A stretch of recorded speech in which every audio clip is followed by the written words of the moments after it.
आज तक अमेरिका के किसी भी राष्ट्रपति ने ऐसा नहीं किया होगा जैसा व्यवहार ट्रंप ने इंडिया के साथ किया है।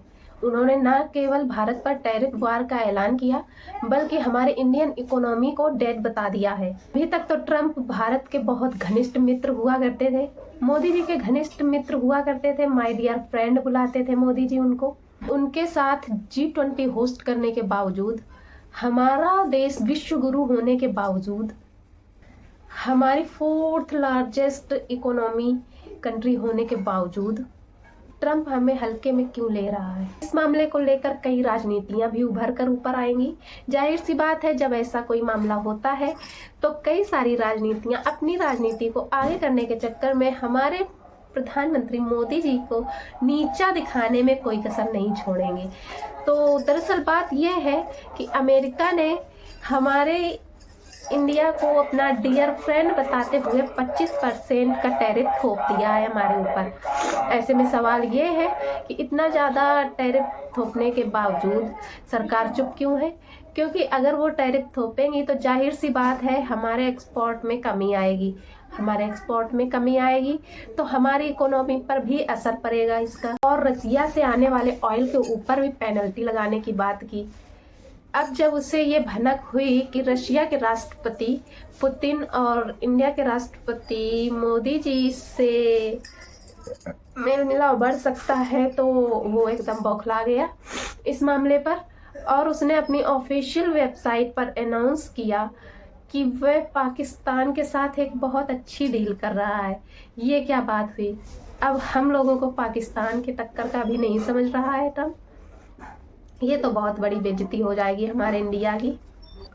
इंडिया पर मीम्स बन रहे थे कि चीन, रूस और इंडिया मिल जाएगा तो ट्रंप का क्या होगा।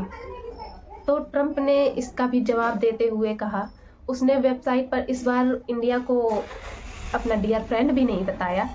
उसने बौखलाते हुए कहा कि तुम तीनों एक हो जाओ, मुझे घंटा फर्क नहीं पड़ता है, तुम लोग भाड़ में जाओ। इस कदर बेइज्जती, अपमानजनक बातें की। खैर, होता उसका उल्टा ही है। वह जब ये समझ जाता है कि चीन से खतरा मोल लेना अच्छा नहीं रहेगा, क्योंकि ये भी बात थी कि उसने सारे देशों के साथ साथ चीन पर भी टैरिफ लगाने की कोशिश की थी, लेकिन उनकी जो इकोनॉमी है चीन की, वो इतनी ज़्यादा स्ट्रॉन्ग है कि वो इनके दबाव में नहीं आते हैं ट्रंप के। वो जितनी ज़्यादा टैरिफ लगाते हैं वो भी अपने एक्सपोर्टर्स के, इंपोर्टर्स के ऊपर, अमेरिका से आने वाले सामान पर उतनी ही टैरिफ लगाते हैं। ये मामला इतना बढ़ जाता है कि 130-145 तक चली जाती हैं इनकी टैरिफ्स। इसी में अमेरिका घबरा जाता है और वह चीन के साथ मीटिंग कर लेता है। अभी हाल ही में 2-3 दिन ही हुए हैं, चीन कोरिया में जाकर, और अमेरिका और चीन के प्रेसिडेंट कोरिया में जाकर मीटिंग करते हैं और इस मीटिंग में समझौता करते हैं वो अपने एक दूसरे देश पर ज़्यादा टैरिफ नहीं लगाएंगे और वह बहुत कम करके 35% कुछ टैरिफ लग रहा है उन देशों पर। तो बात ये होती है कि उनके चीन के इकोनॉमी में इतना ज़्यादा जोर है, इतना दबाव है कि उन्होंने अपने अमेरिका के सामने घुटने नहीं टेके, ट्रंप के सामने घुटने नहीं टेके और उन्होंने भी ये साबित कर दिया कि तुम एक अकेले नहीं हो इस दुनिया में जो टैरिफ बढ़ा सकता है। और उनकी भी अर्थव्यवस्था, चीन की भी अर्थव्यवस्था अब बहुत ज़्यादा अच्छी हो गई है। उन्होंने भी ये दुनिया के सामने साबित कर दिया है और ट्रंप को उनके सामने झुकना पड़ा। अब चीन और ट्रंप तो एक साथ आ गए हैं, उनका लिस्ट से नाम भी हट चुका है, लेकिन क्या ये भारत के साथ भी हो पाएगा? भारत की अर्थव्यवस्था इतनी भी अच्छी नहीं है क्या कि ये अमेरिका से अपना हक मांग सके, टैरिफ कम करवा सके, या फिर ट्रंप इतने अच्छे मित्र होने के बावजूद हमारी इकोनॉमी को डेड बता रहे हैं, उसका जवाब दे सके। तो प्रधानमंत्री मोदी या फिर अभी इस टीम से, अपने राष्ट्र से ऐसी कोई खबर नहीं मिली है जिसका जवाब देते हुए ट्रंप को कुछ कहा जाए या चीन से जवाब मांगा जाए इस चीज़ का। तो हम क्या समझें कि हम विश्व गुरु बन पाएंगे? हम बहुत जल्द 3rd लार्जेस्ट इकोनॉमी बनाने वाले थे, क्या हम बन पाएंगे, उसमें शामिल हो पाएंगे? कमेंट जरूर कीजिएगा। इंडिया वैसे भी अब 50% ज़्यादा टैरिफ भर रहा है। अच्छा, हम लोग अमेरिका से आगे निकल भी कैसे पाएंगे, जहाँ हमारी इकोनॉमी, हमारी अर्थव्यवस्था 5 ट्रिलियन तक 2023 या 24 में पहुंचने वाली थी, वो अभी तक नहीं पहुंची है। वहीं अमेरिका की एक कंपनी के रेवेन्यू 5 ट्रिलियन से ज़्यादा हुआ है एक न्यूज के अनुसार। तो ये तो साफ है कि हम अभी भी विश्व गुरु बनने के लायक है नहीं।